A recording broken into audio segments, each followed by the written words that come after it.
Good afternoon, and yes, we're both here today, so that's great. And we'll be giving some updates on data as well as some more information on long-term care on that aspect there. Yesterday, of course, we had the presentation, and Dr. Yaffe is part of that with the technical briefing on modeling. And we had the new numbers, and I'll comment about that in a moment. As of course, it was sort of a mixed message. We had some evidence that we had flattened the curve and peaked in some ways. In other ways, we still have some more issues and data and period pending to see if we can further make progress in regards to both long-term care and at the community level as well. But I'll comment on the moment. But first, I'm going to hand things over to Dr. Yaffe for today's numbers and some comments on long-term care. Okay. Thanks very much, Dr. Williams. So again, this is starting with the data from IFIS, Integrated Public Health Information System. The data from public health units as of 4 p.m. yesterday.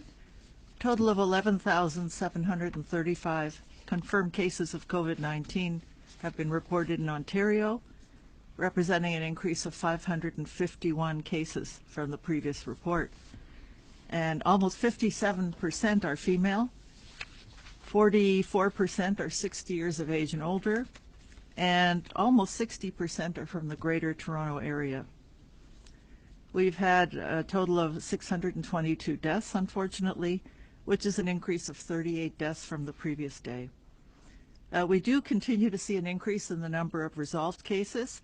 We're now at almost 50% of cases, 5,806 have resolved.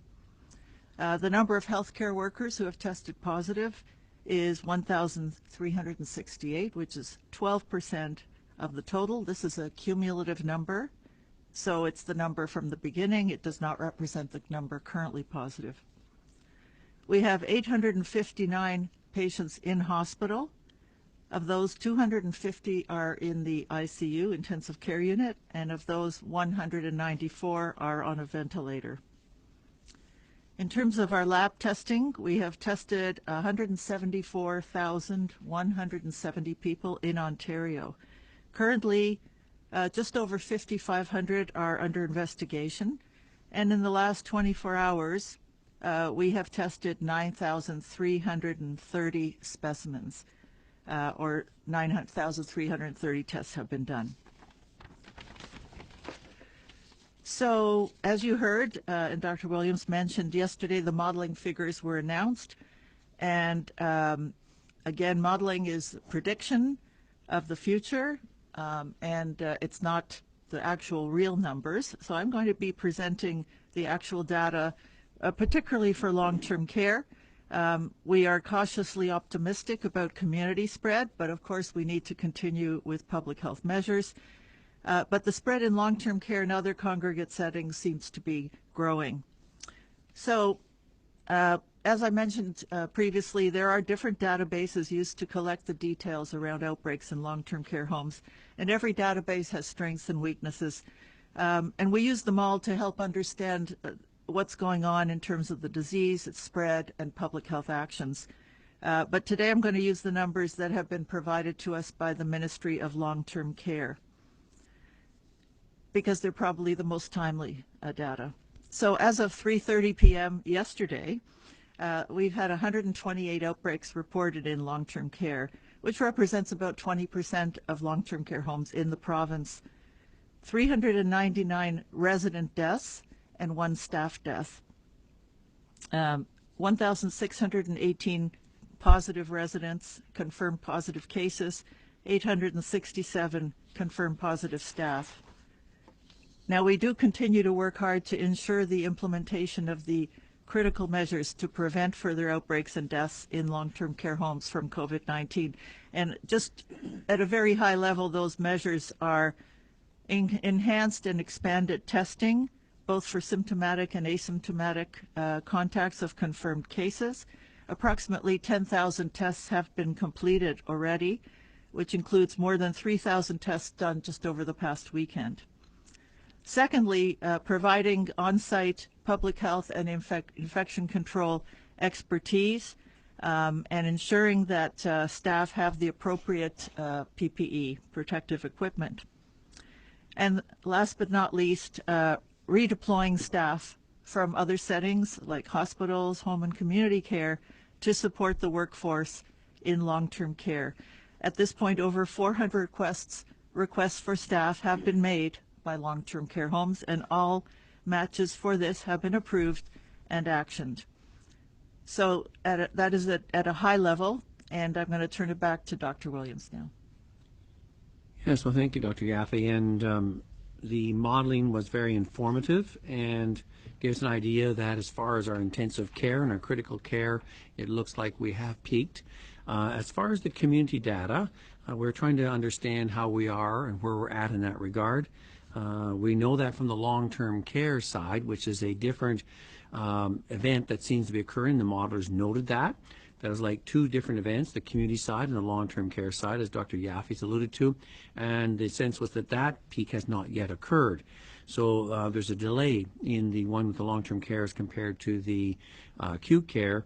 And if we look at the data around our cases here, as I said in previous conferences here, that while we're expecting those numbers to come down, we have been staying in the I would say the fives, the mid fives to 600 for a couple of days now, but also add into that whole equation as you look at the overall data, about 20% of those are long-term care in the average over there.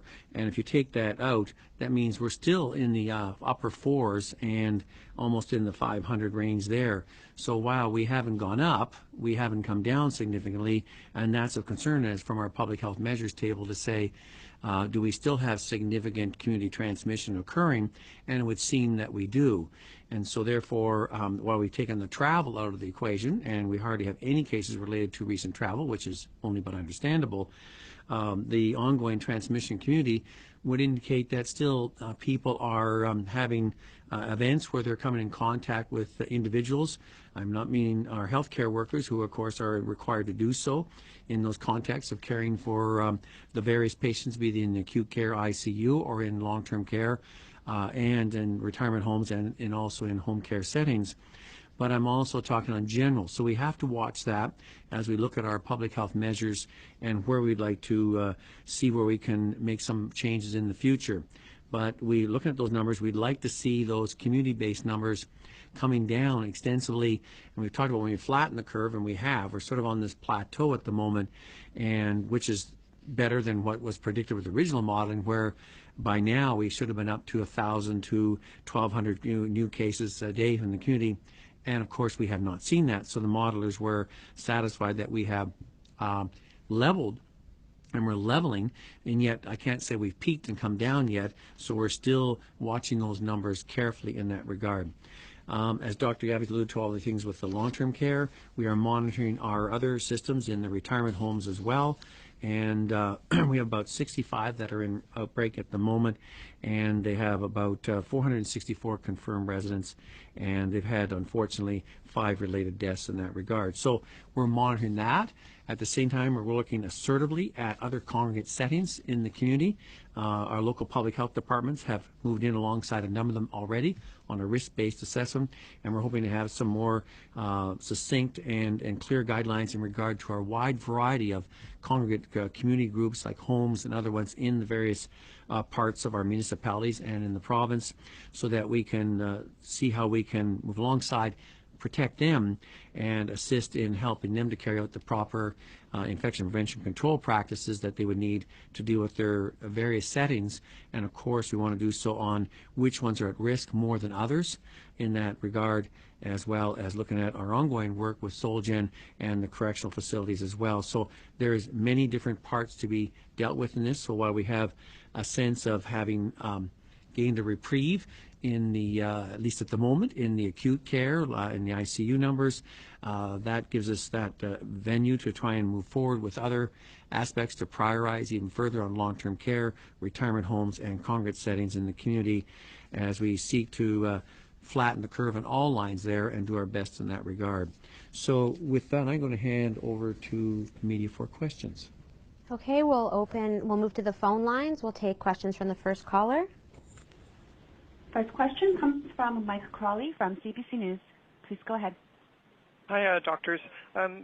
We've been hearing you talk about benchmarks for reopening, and I realize that it's unclear to say what date Ontario could start to move to reduce restrictions. But could you talk a bit about what the actual benchmarks are that you have in mind that the province would have to be hitting to start to consider some sort of changes to the restrictions?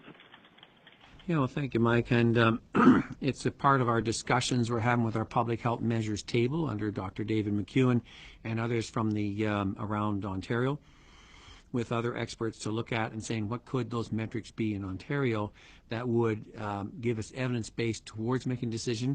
I'm not sure there's any metric that would be when you hit this you can flip the switch. I think it would be more informed of where we moved either over the peak and coming down. And as I was alluding to at the outset, our data shows us from the modelers and our own data that in the community side we haven't peaked yet.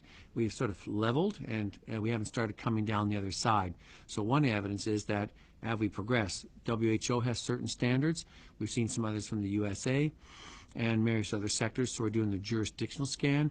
We're also at the table at our federal, provincial, territorial meetings, and we're having those discussions live time. Actually left a meeting to come here for that, and they're looking at what would those metrics and numbers be, and we get into terms like R0s and RTs. Those are fancy ones, looking at evidence of transmission within the community with case contacts and numbers. So there's a number of things in there. We do want to see evidence that the case community-wide transmission has been curtailed significantly. We want to make sure that our case contact management is back into a containment type modality in those lines there. Now those are not exact numbers, and I don't think we should be tied to an exact number, but I can say at this moment, and of course in discussion with our command table with our minister, that when we're dealing with daily numbers of well over 500, we're not there yet, and we're looking at how we would look at these in almost like at the, as I've been saying all along, we have these 2-week periods, and we finished our last 2-week period. We start another one on Monday, and this is where we look at how do we sense in the next 2 weeks are we going to have sustained impact of our public health measures, especially in the community spread side, so that we can start to look at changing some of those directives. So that's the next 2 weeks, because anytime we take a measure, it's going to take a period of about 2 weeks before we say, okay, it's had an impact or not an impact, just because the organism, its incubation period and aspects there. So I haven't given you an exact number, and but I've given you a general parameters of what we're going to be looking at, and we're hoping for some more definitive ones from our public health measures table, as well as from our federal, provincial, territorial group, as we try to see if we're consistent across Canada on how we're approaching the issue on a pan-Canadian basis. Okay, we'll do a quick follow-up. One of the parameters that has been suggested by the World Health Organization that jurisdictions need to look at is whether the system's equipped to do fairly widespread testing and surveillance. How confident are you that the system, Ontario system, will be robust enough for monitoring fairly widespread surveillance of cases in a couple of weeks or 4 weeks, whenever you're at the stage of being ready to lift some restrictions? Mm-hmm. Well, that was on the point, and I think what they said in the WHO, that they would have all contacts of all cases would be understood and mapped epidemiologically. And so the key is not surveillance, it's case contact management. And therefore, part of the whole thing we have to look at is not only, as we've done already, our ICUs and intensive cares and ventilators, are we ready to deal with the surge? And we've demonstrated we have. Next thing is the other systems ready for that, including our public health systems?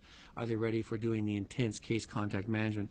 Not in the next few weeks, because of the way this virus works. We're going to have to doing that steadily over the next 6 months to a year as we seek to watch how the virus may come back into the community time to time.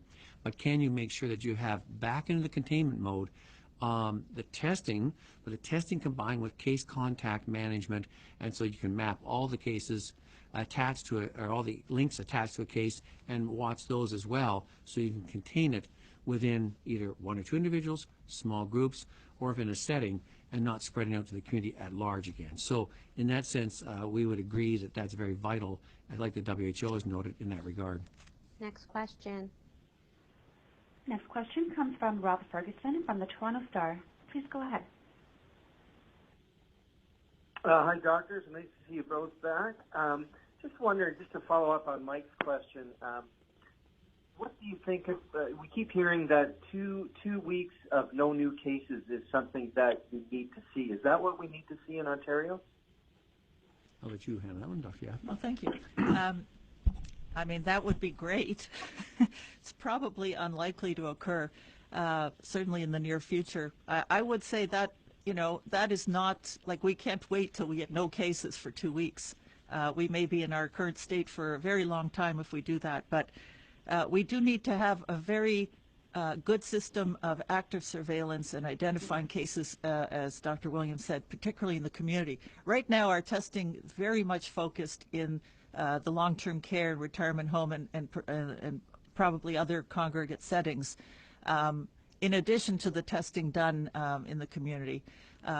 But we need to also look at increasing testing in the community as we go along and making sure we have the capacity, both testing, public health, and healthcare, to deal with each case quickly and follow up all the contacts quickly. I think that's more of the criteria than waiting till we have no cases for 2 weeks. Follow up? Yeah, thanks, doctor. In terms of follow-up, like, do you need, like, is there a number that you need to see? Like, as Dr. Williams was just saying that, 500 is too many. Obviously, it's not in decline. It's kind of flat. Do you need to see fewer than 100 new cases a day or 200? Like, is there a ballpark where you think that we are getting into the territory where this can be done? So we were looking at where we were almost when we're in the containment mode back in that day. That was before we had the whole influx, before March 13th and that, and we felt that we were fairly on top of all the case contacts, but already there we were drifting into where we found more and more people that we said when we found them cases, they said they didn't have travel history, they had no history of a contact of the case, and that went from a few percent up to 49 to nearly 50%. That means we had people in the community that had no idea where they got it from. That does not work well with case contact management. It doesn't work at all. So we need to get that number. Then we were in the 200s, the low 200s back then.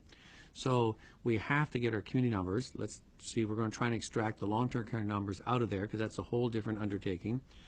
And to get that number, we have to see it not only at the level and start to come down, but come down fairly significantly in there and then get a sense, and because you hear numbers like R naught, and that's where you hear that the number of cases attached to an index case is like 1-to-1 or below that. So you're actually reducing not community spread, but just staying stable or going below that. That's not going, as Dr. Yaffe said, down to no cases in 2 weeks. But it means that those cases that are coming up, that your public health infrastructure can follow all those individuals, follow the contacts of those individuals, rule them in fairly quickly so that you're containing it within either just a person, within a small unit, within a setting fairly quickly and timely so it doesn't go about in the community. So the exact number is certainly a lot less than 500. And I think we'd have to see ourselves back down that, at least in that 200, if not lower, but there's some other metrics we're going to have to put at that time. So we have to see some real ongoing change, and that's why Ontarians have done a great job of flattening the curve, of bending the curve, but now we'd like to see it actually coming down.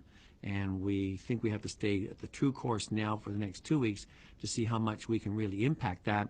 That means don't get casual on those gatherings. We don't want you to start easing back. I know it's been tough. Everybody's been doing their best in this, and I have been impressed at how much I think the Ontario public have embraced this concept and gone the extra step of maintaining that. And so I think the group collectively, Ontarians collectively, do not want to see us have to go and then backtrack again because we put too much energy, time, and commitment to get where we are today, and so we don't want to have that wasted. So we'll keep watching that, and we'll inform when we think we can do anything on there, not with the risk of having to then do an about turn and get back to where we are right now or even worse. So we're going to be very cautious about how we roll that back. Next question. Next question comes from Allison Jones from the Canadian Press. Please go ahead. Hi, Dr. Williams. We're obviously hearing that now is not yet the time to start easing up on restrictions, but we've heard from the Premier that the province is working on a framework of how to get everything reopened when it is time. We know also that he pretty much doesn't act unless he gets advice from you. Are you looking at any one particular area as being especially easy or perhaps less risky as kind of the first step in easing restrictions? Well, you're asking me to get ahead of our group in that. I think they're laying the framework out that we would start to look at and approach it, and that would be combined with our health ones leading, as the Premier has noted. While it says from my advice, but my advice is from all the advice I get from all the experts, and collate that and get that together up through the command table to the Minister of Health, and then on into the Cabinet and the Premier included. So to give them that guidance and direction. So I can't predict exactly what that will be at the moment. We know that already there's some things that, as we head with essential services, that we said you can do, that right now that doesn't have any risk. You maintain your 6-foot distancing. You do not have that type of contact, and you maintain that safety level there. But beyond that, we're going to have to look at that very carefully, as I said, because if you give on something and it doesn't seem to be consistent, and how does it fit with the overall public's perception? How's it going to be dealt with in a whole way of, as the Premier said, it's a very complicated thing to restart the province and the economy, and it's one that I know the Premier and the Cabinet and our Minister takes very seriously, and will want to have it done carefully and consistently, and again, as the Premier's insistence, that we're not going to be going forward and have to do about turn back again. He doesn't want to see that, the Minister doesn't want to see that, I don't want to see that, and you don't want to see that. So we're going to be working on that, but I can't give any specifics at this time. Okay, we'll take a quick follow-up. Yeah, just quickly, I apologize if this is a number that you already said, but of the 551, I think, new cases today, are you able to say how many of those were community?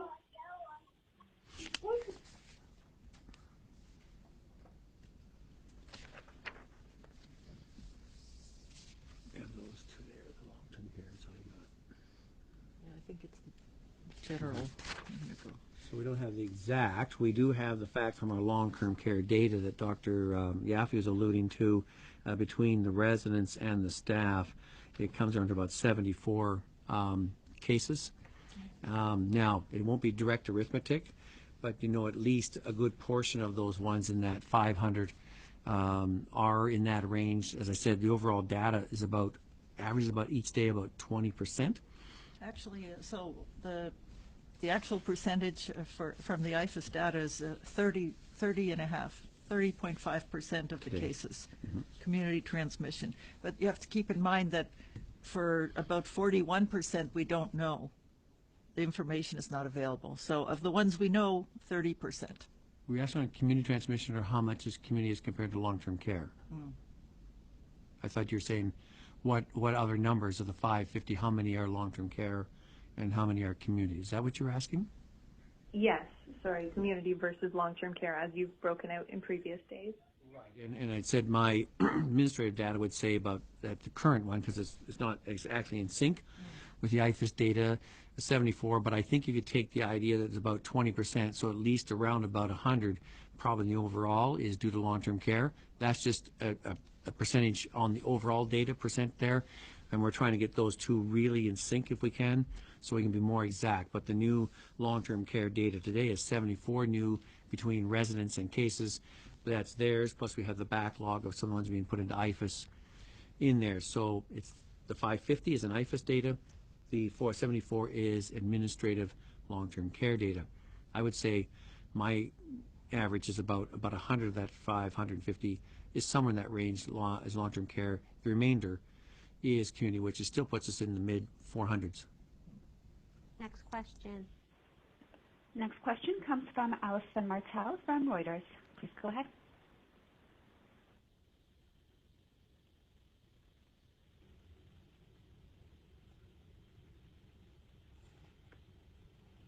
Allison, can you please take your phone off mute if it's on mute? So sorry. So where there's community spread happening now, where is that? Is that workplaces that are still open, particular industries, social contact? Do we know? It's probably all of the above, but particularly social contacts. People, I mean, some people are still working and going out, and they need to, so it's a small percentage, but yes, it's still happening. Mm-hmm. Follow-up? Do we have any cases linked to school or childcare, either before the closures or for the small number of sites that are still operating? At this time, I was asking that question because we've had, remember, some of the Board of Education child care centers have opened to deal with essential workers. We reviewed that. I've had no cases reported in that regard, and by local medical officer of health or otherwise at this stage. So no, I haven't seen that, and we haven't had the reports. We're actually waiting for a detailed or a fairly quick report worked up by our federal counterparts, looking internationally as what is the contribution of children to the COVID-19 outbreak, and therefore then what is the contribution of children in school to that regard. And we're looking forward to hearing that report and see if it gives us any further information, because the data thus far has been fairly limited in that regard, and that's a question whether children, do they actually pass it on? Are they very symptomatic? And the answer is so far not very symptomatic thus far, but they could still be vehicles of transmission even for a short period of time.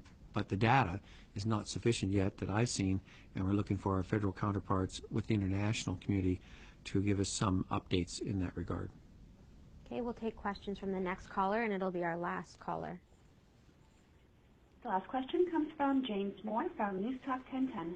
Please go ahead. Hello, everyone. I wanted to ask, do you not think then it's a bit premature? I mean, obviously you're having discussions about it at that command table, but is it premature, the talk so far about opening up sectors of the economy, given that, judging by how you're talking, we could still be in for quite a few weeks or possibly months of social distancing measures, at least similar to what we're seeing now?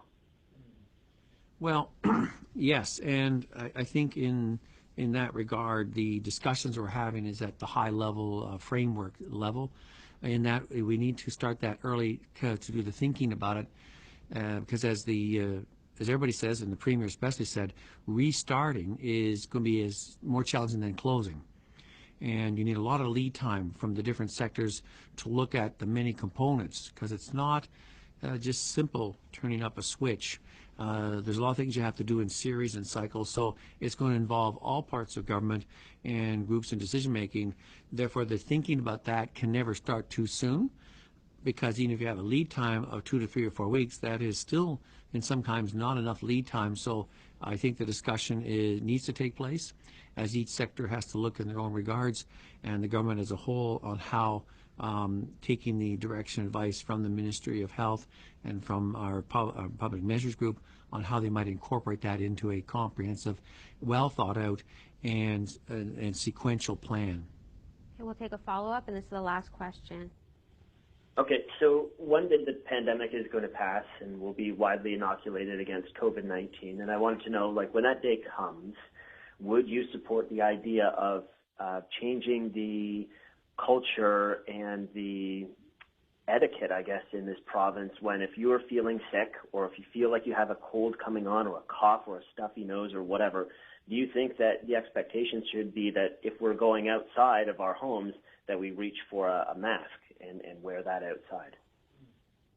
Well, in that day, when we get there, there's no doubt, just like with some other major events in the past, and this has been a major event globally in Canada and Ontario particularly, people and Ontarians in general will probably change their behavior and their expectations and some social norms in regards to dealing with personal hygiene aspects. We've always been big in Ontario with our cough etiquette, and it's coughing in the sleeve, etc. Staying home if you're sick. That will be probably even more aggressively put in place in that regard. And I think there may be some others. How that will be as far as our society, and of course our society is multicultural, and it is impacted by a lot of people from their home communities and other ones not home but their original areas of origin, and so there's a lot of cultural things blended in there too. So I'll be interested to see how it plays out. There's no doubt for the next year, while we may restart some things, as I said earlier, it's probably going to be that combination, you can, but It's yes, and there's a caveat. And I think the public will be expecting all those caveats and those buts, if you may, added to those things, saying you have to put this, keep this in place.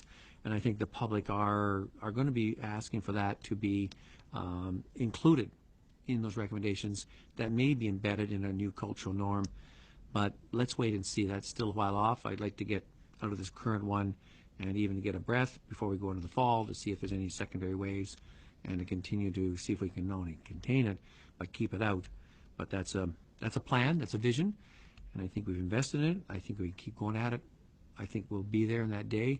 And then if it becomes a discussion later about cultural norms and change, that would be a nice discussion to have, and good to have this behind me, but all of us. So let's stay tuned.